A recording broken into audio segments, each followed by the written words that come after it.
Days of Summer. That's my title. I'm what? But the Downward Dog Days of Summer. That's one of those yoga positions, downward facing dog. Yeah, I know that. And we're in the dog you days and of I summer. actually did that once. You remember? I did a little yoga. You showed me some yoga once. Once upon a time. Yeah. That was fun. Once upon a time, I actually I had said to Missy that I needed you to do that with me again, like because I do better with someone who knows what they're doing. You know what I mean? And can walk me through stuff. Yeah. So I had said that to her. I was like, yeah. Well, yoga really isn't a do-it-yourself like.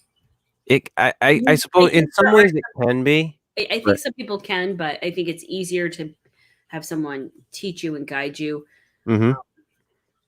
Do you want to? Well, we'll pick this up, but do you want to do the intro? Like space tech music? I love the space tech music. Yeah. We have to do the intro. Welcome everybody to Slip Into the Night. Episode, I think it's 38. Yoga. I'll change it to the Downward Dog Days of Summer for you, Holly. Oh, thank you. It just makes me laugh. It doesn't make sense. That's my gift to you. And I wasn't questioning you. I was just offering an additional. No, I love it. I love it. I definitely want to change it because I was trying to figure out something to do with it. And I was like, what am I going to do? We're talking about yoga and I just don't even want to. I woke up and I'm just, I'm not going to even try. It's been one of those mornings, one of those days, one of those weeks.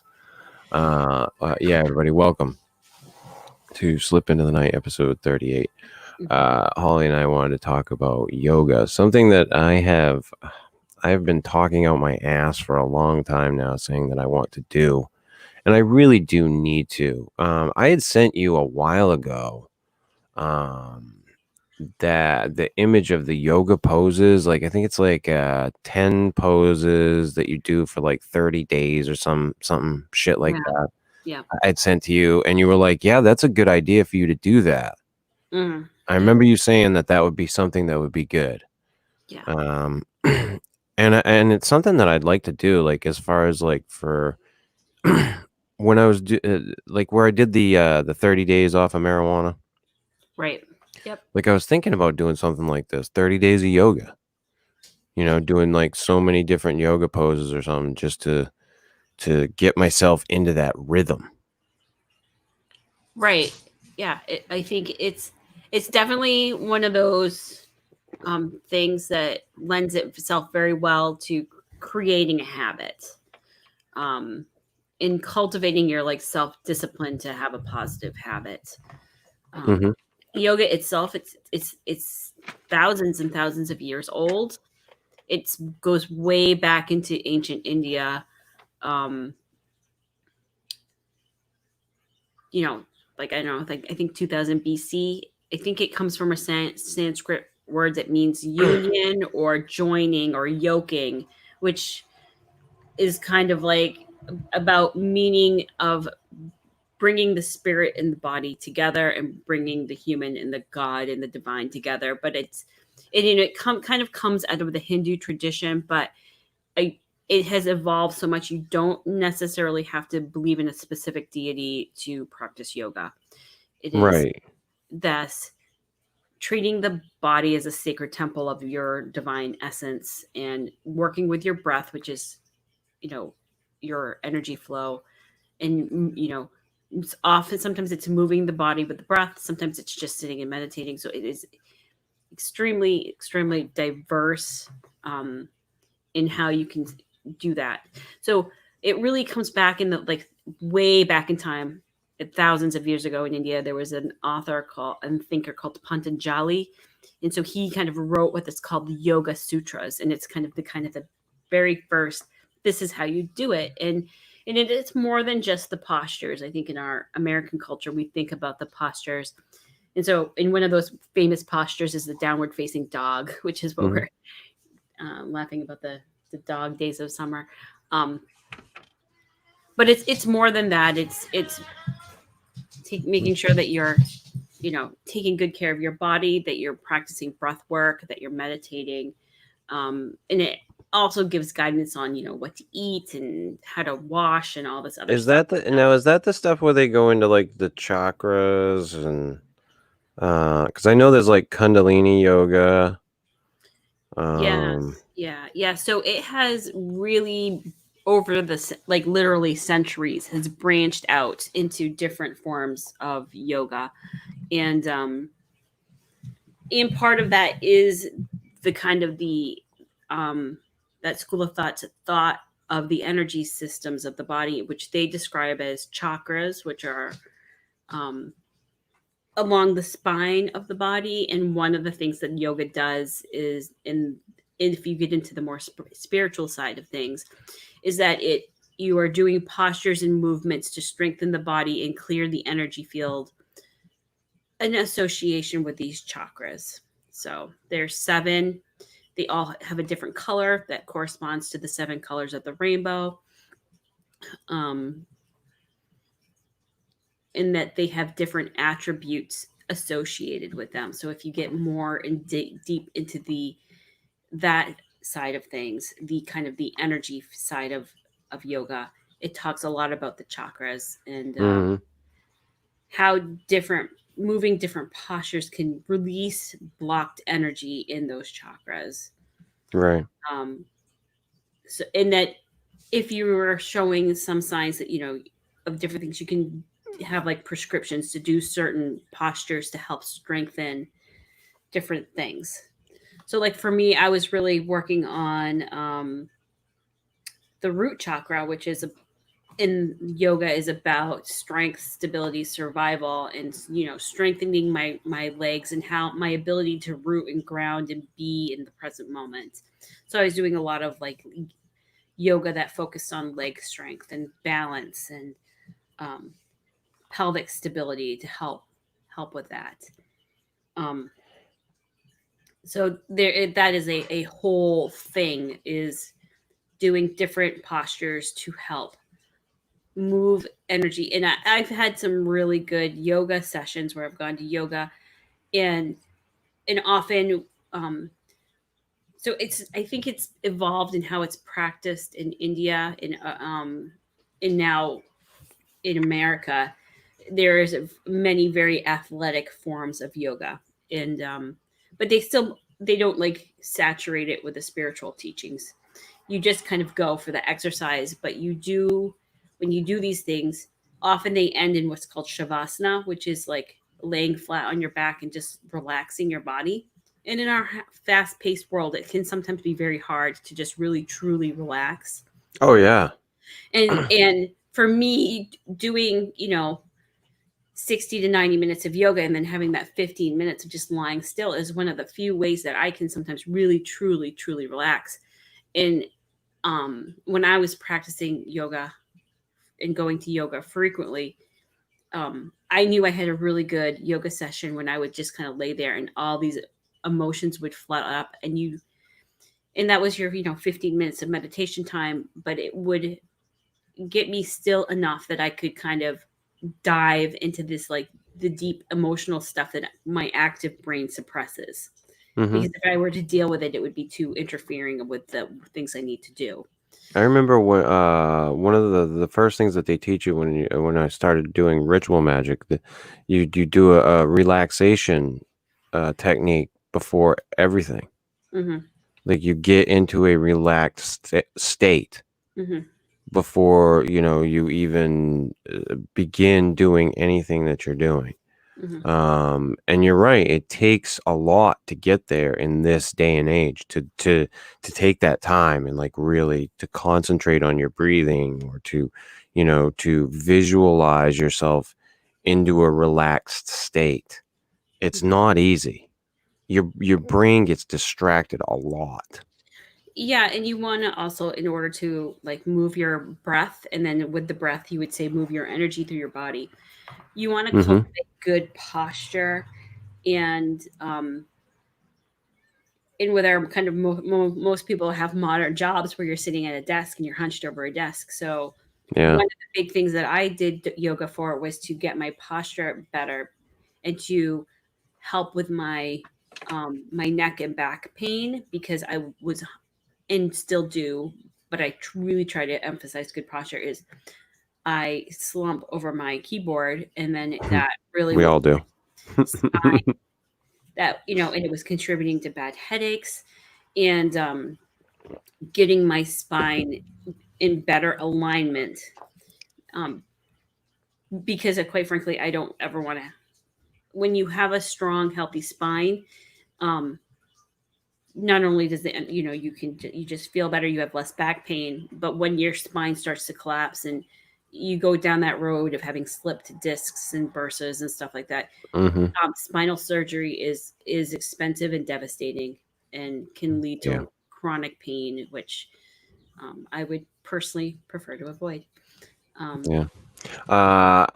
Hey, Katie. Thanks for Hey. joining us this morning. Yes, this is my the background that I normally use for the book club when I do my book club videos now. So I decided to throw it up this morning. And good morning to Jason O. Thanks for joining us. Good morning. But yeah, I agree with you on all that. It you know it's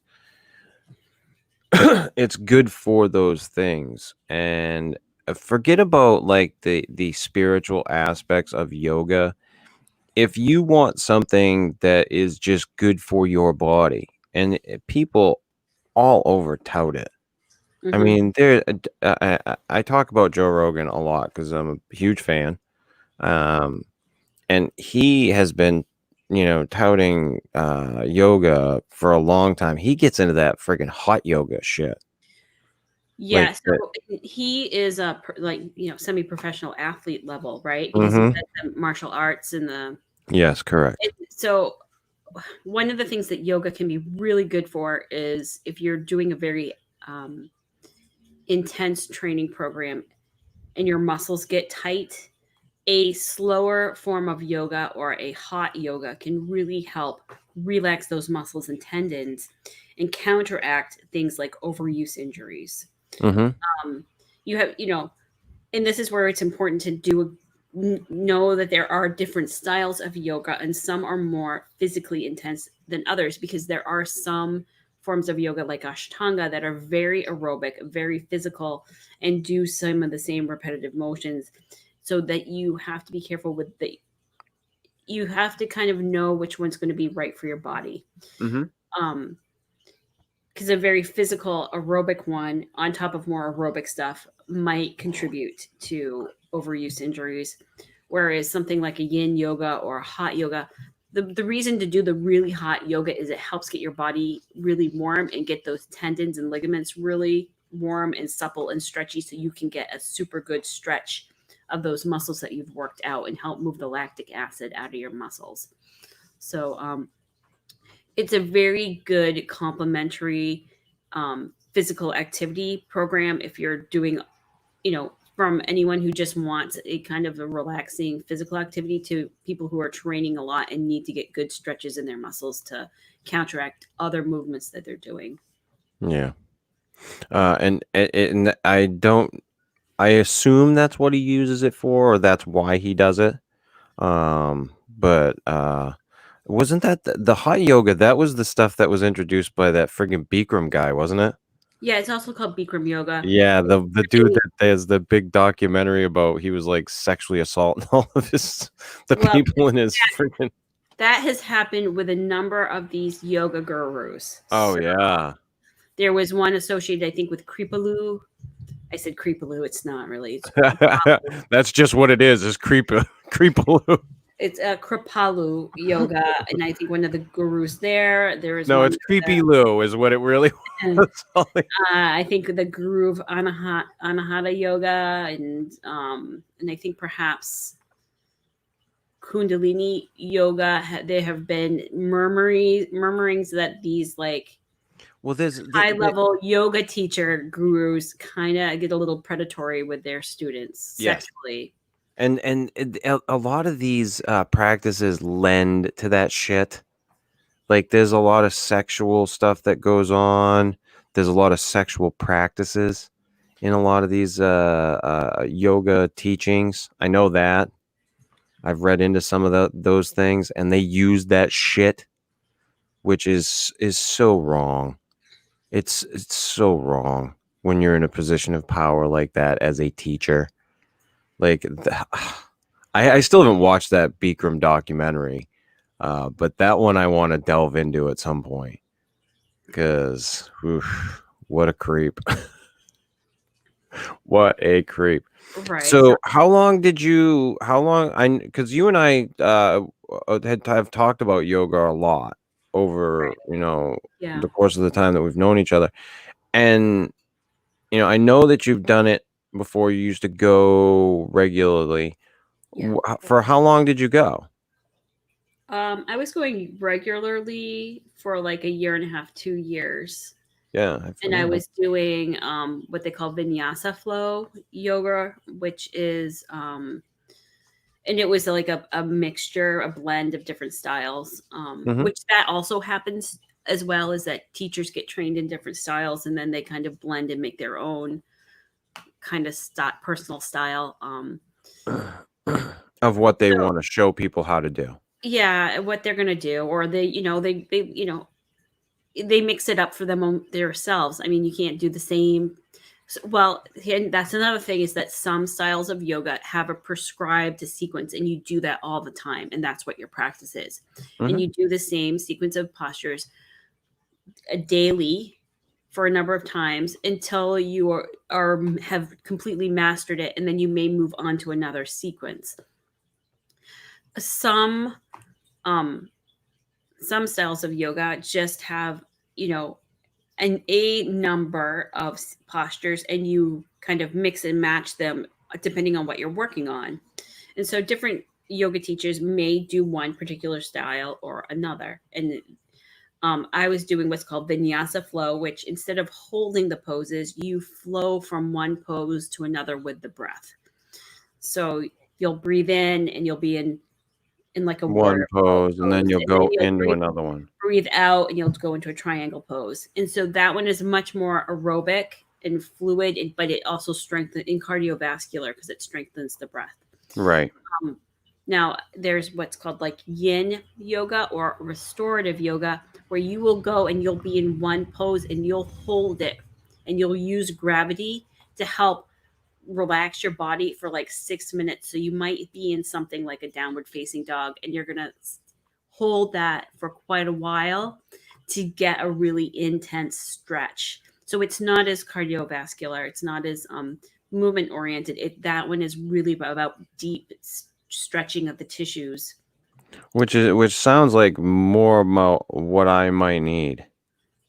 Um, Like, because I yeah, think about like my condition, like, and I'm just like, I need to get stretched the fuck out.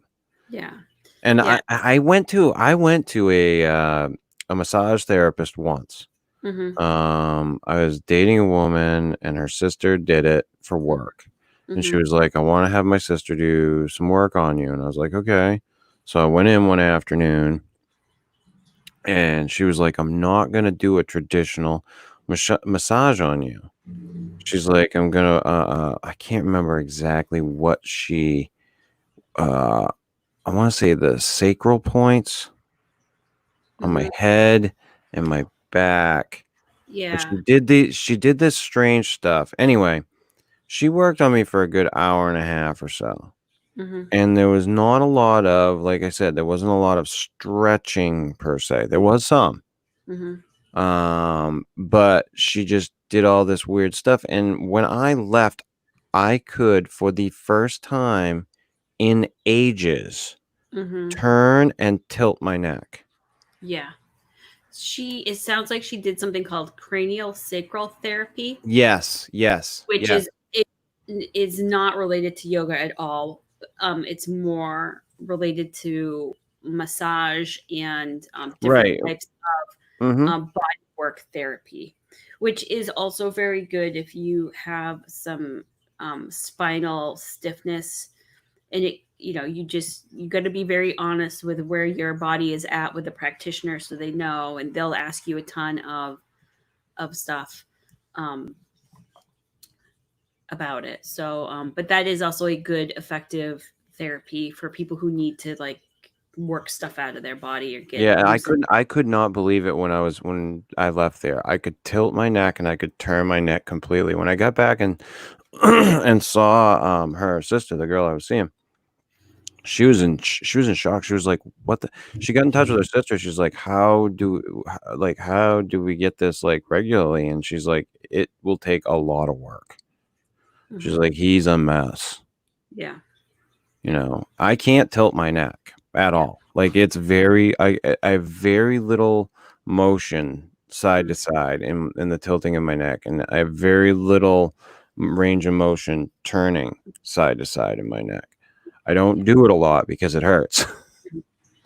um, but I have started doing some stretching with it Mhm. to help out. It's just it's so with me, it's things are so locked up. It is going to take so much work, and I've got to figure out. And I'm not getting any younger. I have to figure it out sooner rather than later. Mhm. um, Yeah. but yeah, you and I have talked about this with yoga for a while. Um, and yeah, there's a lot of people they don't do just the physical part of yoga. This is a whole spiritual system for them. Well, and there's a lot of people who don't do the physically active um, yoga either, and they just do like a lot of Kundalini yoga is just breath work. They Yeah. just sit and breathe. Mm-hmm. You know, and there's different techniques called fire, like fire breath, Agni breath, pranayama breath, different things that you either incorporate with the It's poses. isn't it like more like energy direction when Um, you're doing it, stuff like that? it well, it works on multiple levels, in my opinion, because Okay. not only does it like strengthen the heart and the lungs, because if you're like breathing forcefully, you're strengthening like your diaphragm and you're opening your lungs in a way that you don't normally breathe. And a lot of people, when they're working, like say in an office place and they're highly stressed, they breathe very shallowly at the top of their lungs. And Right. as we're becoming more sedentary, we are not outside getting the cardiovascular exercise that we used to. So we're not always fully expanding our lungs like we did even 50, 60 years ago. Um, so doing things like the fire breath helps to get you in a place where you're expanding the lungs. And if you want to do visualization or a meditation with that, to, to visualize moving around the energy, then that can be part of it too. That is a way you can develop it. But on its own, physically, it's beneficial. Oh yeah. And to Katie's, yeah, Pilates are very similar. Pilates was developed by more recently in the 20th century. But it's similar where you're using a lot of body movements and some repetition to strengthen the core strength. And Mm-hmm. that's also something that happens is that where we're sitting at desks and being sedentary, we lose our core strength.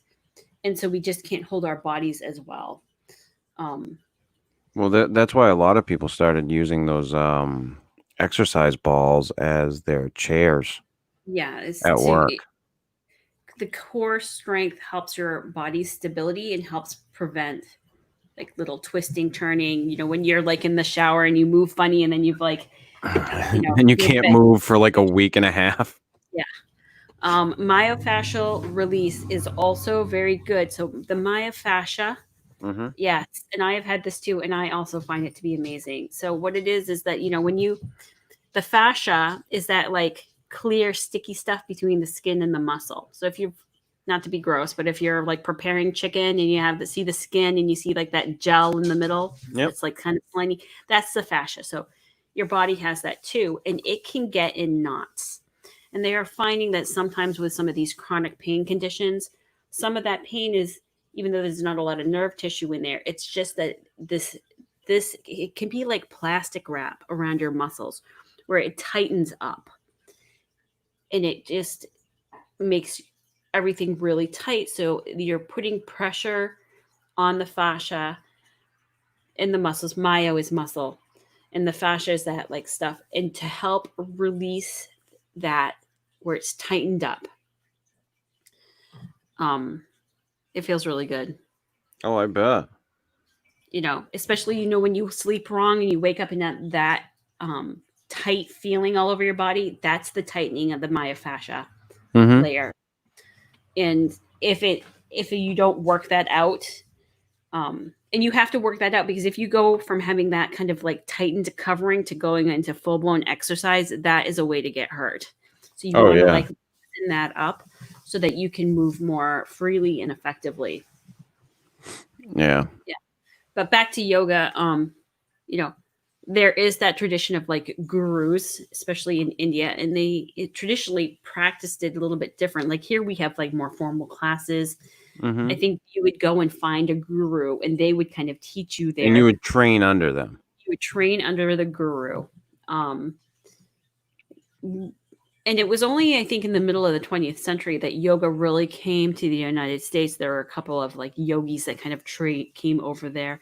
The one I'm most familiar with is Yogananda, Paramahansa, which is his title, Mm-hmm. Yogananda. And they would come and they would bring their teachings and their philosophies and then teach yoga practices along with that to get people practicing things. He wrote a book, Autobiography of a Yogi.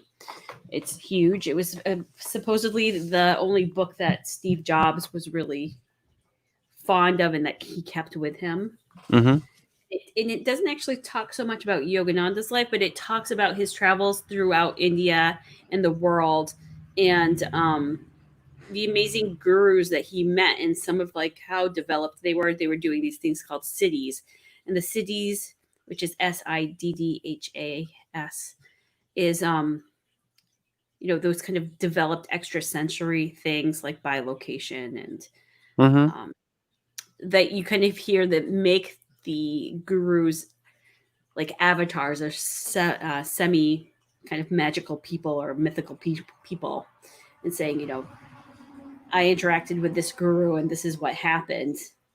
And so it's kind of interesting of how he talks about his his experiences, and then his how he travels to the United States and all these different things that happen to him. Hmm. So that's Yeah. Autobiography of a Yogi. And it's definitely something I want to. I have to kick myself in the ass and start fucking doing. Like that's what it's gonna boil down to. I need to kick myself in the ass and just do it. Like as I did with the quitting smoking and the stopping smoking weed for fucking, it was like 20 something days, 28 days, I don't fucking remember. But I just need to do it. Yeah. And I think if I did it, I'd have some pretty amazing results from it. And I'd probably continue doing it. Yeah, I mean, it was getting a little expensive for me. Yeah, to go to that's the thing for me is like I don't want to go to a class. I want to Yeah. just do something that can help me Mm-hmm. to release some of this tension in my back. Yeah. Like get rid of some of this bullshit. And I actually talked to a woman once who was wicked into yoga, and she had directed me to some online stuff, and she's like, there's all kinds of online classes like They're that you can absolutely take. on YouTube. There are many, many really good YouTube channels, and Mm-hmm. you just subscribe for free. You watch the YouTube person do the course, and one of the benefits of doing it that way, rather than just like looking at postures in the book, is that they will tell you how to, um, this is how you need to adjust your body, because one of the risks with yoga is that you're going to do something and you're out of alignment, or you're not going to have the proper alignment, and then Mm-hmm. you're going to get injured. Right.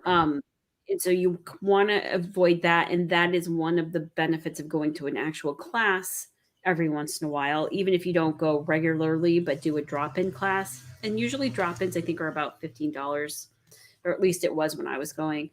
And the teacher will come through and check your alignment, and Right. just, and you can ask questions, just make sure that you're doing your alignment correct, because you're doing it to get your body stronger and more limber, you don't want to do a misalignment and hurt yourself. Right.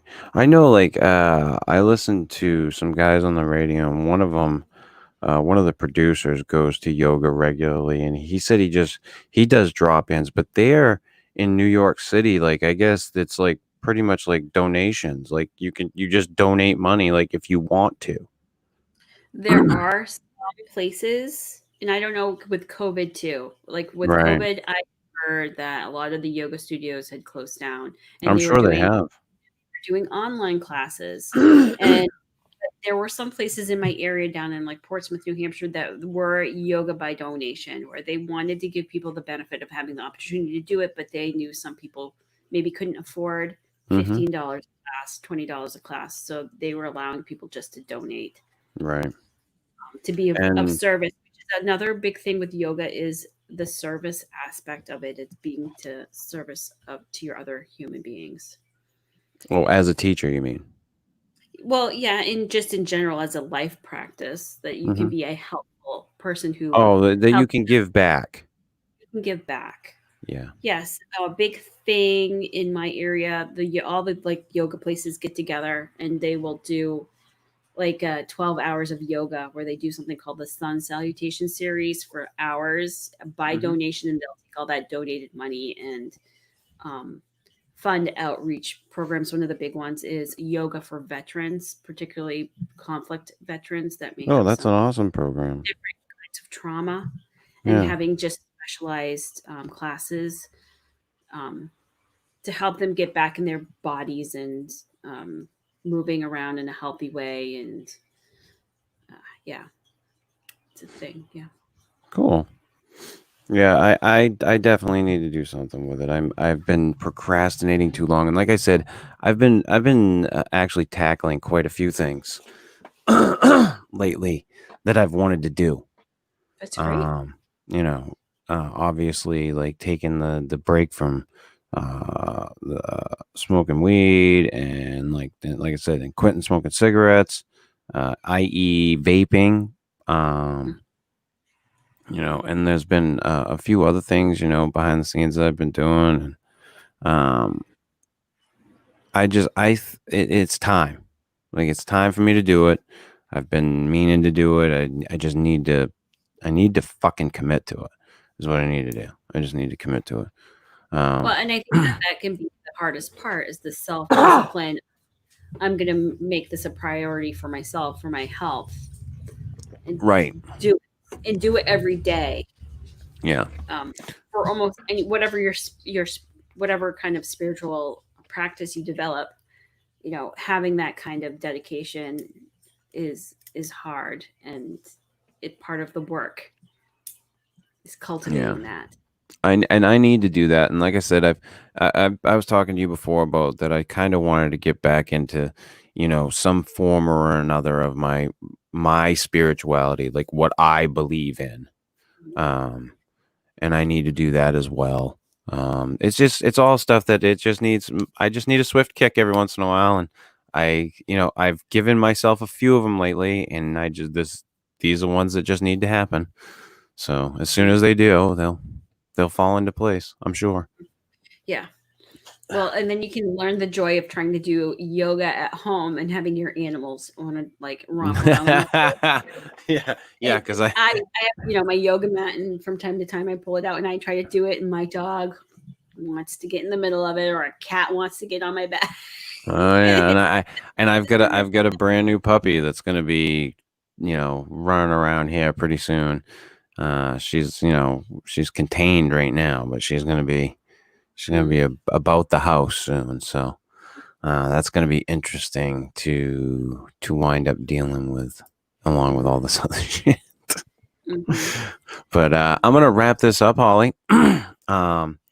And do you get any ideas for next week? I get a sometimes I get like an inspiration. So, this was like yesterday evening me saying, "Hey, let's talk about yoga." All right. I don't think I do the research so well. Like, well, hey, we figure it out as we go. We do right? kind of. Yeah. What? I mean, I almost wanted to talk about the comet. Did you get to see the Yeah, comet? I went out last night and I didn't. It was clear and I didn't get to see it. I need to get out. If it's clear again tonight, I need to go down to the marsh. Yeah, I think the marsh would be a great place. Yeah, I think I'm gonna take Odin down there tonight. So, but until next week, we will come up with some type of an idea for a show for you folks. But until then, stay safe and be good to one another.